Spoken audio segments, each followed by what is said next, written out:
La tibieza es algo terrible para Dios, al punto que dice que nos vomitará de su boca por el hecho de no ser fríos ni calientes. Jesús está tocando la puerta de tu corazón para ayudarte a cambiar. Si oyes este llamado hoy, ábrele la puerta y Él hará el resto. Acompáñame mientras nos adentramos en el mensaje de Jesús a las 7 iglesias de Apocalipsis y lo que Él tiene que decirnos hoy.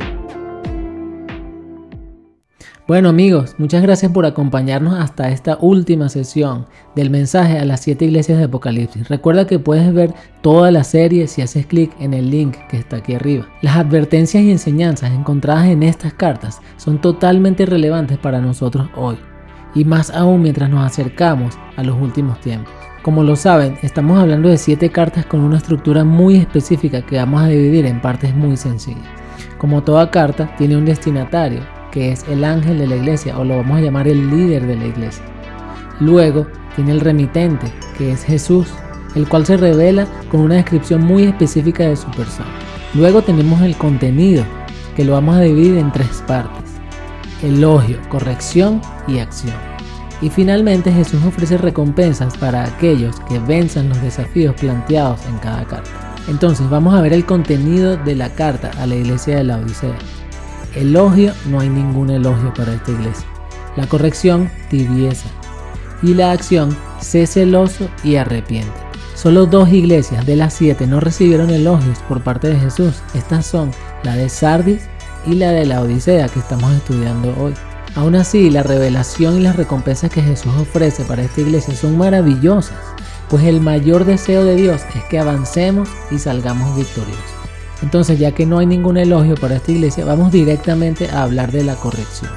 Primero que nada, debemos comprender que la corrección o la disciplina de Dios no significan que nos condene o que nos rechace. Muy por el contrario, son una muestra de su amor y su paternidad. Jesús conoce nuestras obras, y lamentablemente para esta iglesia de la Odisea, Jesús no encontraba nada que elogiar. De hecho, al verlas, lo que le transmitían era que ellos no eran ni fríos ni calientes. Es decir, eran tibios. Cualquiera de nosotros podríamos encontrarnos en esta situación en alguna etapa de nuestras vidas. Estamos hablando de hermanos que habían aceptado al Señor, que creían fielmente en su palabra y luchaban por permanecer fieles en medio de una cultura bien difícil, que era la del Imperio Romano en el primer siglo. Pero aún así, si nos descuidamos en nuestra relación con Dios, caer en la tibieza podría ser siempre una posibilidad. Cualquiera podría pensar que estar tibios por lo menos es mejor que estar fríos o apagados. Sin embargo, para Jesús es algo tan terrible que dice que nos vomitará de su boca. Y es que el problema con la tibieza es que termina siendo un autoengaño para nosotros mismos. Para Dios no hay medias tintas cuando se trata del pecado o de las intenciones de nuestro corazón a la hora de llevar a cabo las obras del reino. Pero el enemigo nos hace pensar que estamos bien porque hacemos una que otra obra o cumplimos con nuestro deber, pero Jesús realmente pesa nuestras acciones y conoce nuestro corazón hasta lo más profundo. Esta iglesia decía: soy rico, me he enriquecido y de ninguna cosa tengo necesidad.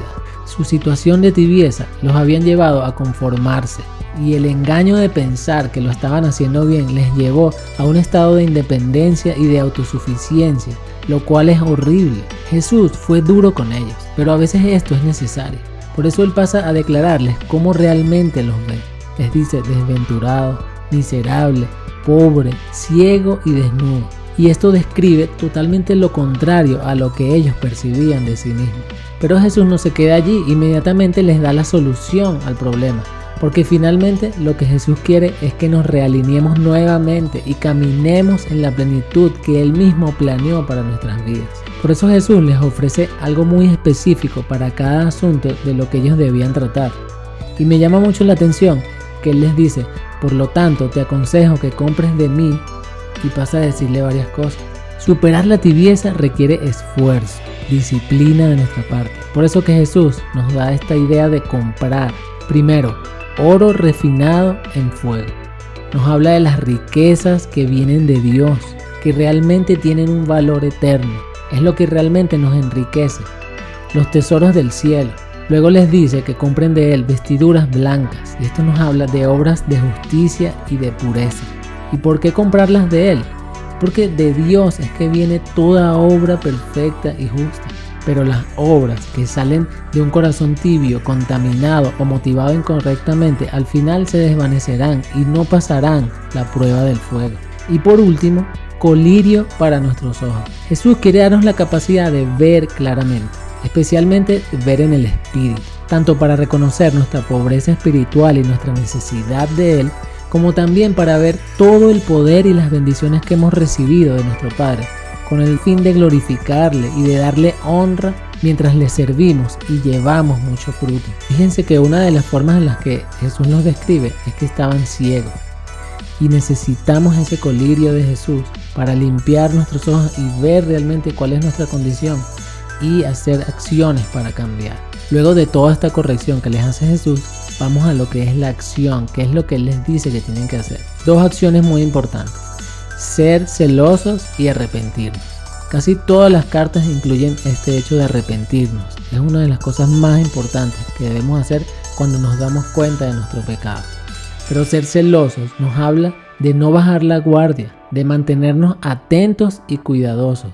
Y cuando Dios nos muestra nuestra condición y nos arrepentimos y damos los pasos necesarios, debemos esforzarnos en permanecer y alimentar nuestra vida espiritual para poder lograrlo y llegar hasta el fin. Y Jesús finaliza esta parte dándoles una promesa muy hermosa que nos da la certeza de que si aceptamos la invitación, Él nos ayudará a lograrlo.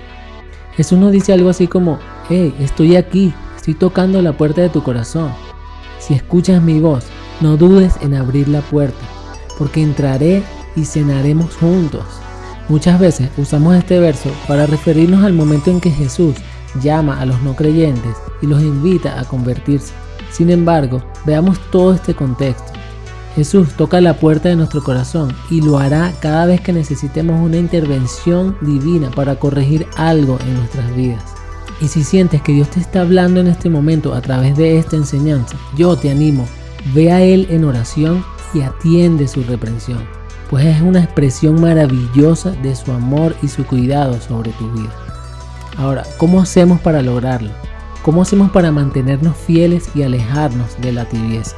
Para esto Jesús nos da dos cosas: una revelación muy específica de su persona y recompensas.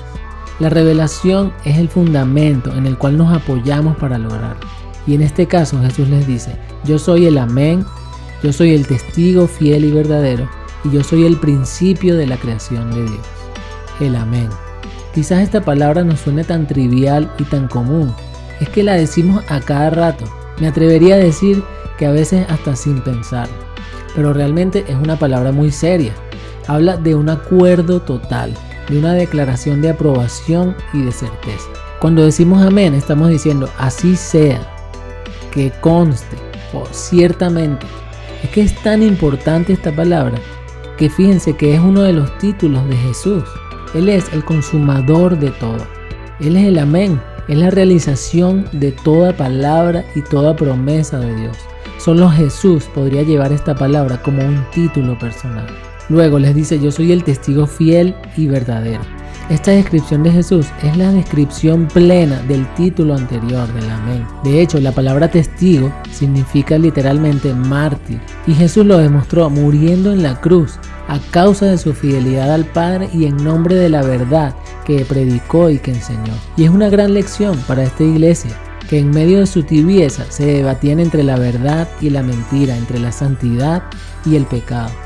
Es Jesús llamándonos a la integridad y a la verdad. Y la última revelación que les da es: yo soy el principio de la creación de Dios. Jesús usa esta descripción que nos habla de su divinidad para recordarnos que Él es el origen y el fundamento, la fuente de toda la creación. Al mismo tiempo, Él es quien la gobierna. Él tiene toda la autoridad sobre todo orden creado. Y tal y como el Padre existe desde la eternidad, Él también existe desde la eternidad y por los siglos de los siglos. Finalmente, hablemos de las recompensas, porque las recompensas son como premios o motivaciones que nos animan a perseverar hasta el final. A esta iglesia Jesús solo le ofrece una recompensa: les daré que se sienten conmigo en mi trono. Pudiéramos pensar que es poco, pero si lo vemos bien, esta es una recompensa muy especial. Y vemos que mientras más grave es nuestra condición espiritual, más grandes y hermosas son sus promesas y recompensas. Imagínense el honor y el privilegio tan grande que es sentarse con Jesús en su mismo trono. Sentarnos con Jesús nos habla de un nivel de cercanía e intimidad inigualables. No hay nada que se compare con estar cerca de Jesús. Y luego incluso les añade, así como yo he vencido y me he sentado con mi Padre. Es decir, obtendremos el mismo nivel de cercanía que tienen Jesús y el Padre. Y lo haremos porque hemos vencido, así como Jesús ha vencido. Jesús está profetizando que venceremos. Él sabe que podemos hacerlo. Tú y yo somos vencedores. Y la victoria ya la ganó Jesús en la cruz.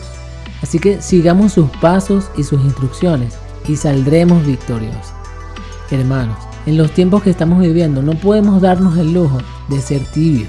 El nivel de maldad y oscuridad que nos rodea nos demanda que seamos seguros y firmes en nuestros principios y convicciones. Y Jesús sabe que a veces no es fácil, pero así como un padre que disciplina a su hijo al cual ama, asimismo Jesús nos mostrará todo aquello que debemos cambiar y también todo lo que recibiremos a cambio de nuestra fidelidad y compromiso. Así que ánimo, querida iglesia. Si Jesús toca tu puerta hoy, ábrele y te aseguro que tu vida no volverá a ser igual.